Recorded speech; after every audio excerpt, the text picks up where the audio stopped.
أعوذ بالله من الشيطان الرجيم. بسم الله الرحمن الرحيم. السلام عليكم warahmatullahi wabarakatuh. Assalamualaikum. Jadi sebelum saya mulakan talqin ataupun tazkirah kematian, saya ingatkan semua untuk berdiri. Sebab ada hadis daripada Nabi SAW. Qala Rasulullah SAW, la tajlisu ala al-kuburi wa la tusalli fi. Nabi larang kita untuk duduk di keliling kubur. Nabi larang kita.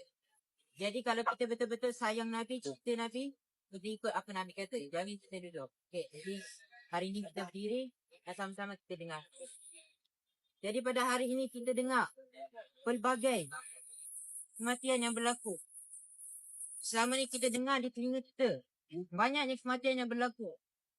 Akan tetapi pada hari ini, Allah tunjukkan sendiri di hadapan mata kita. Allah tunjuk seorang lagi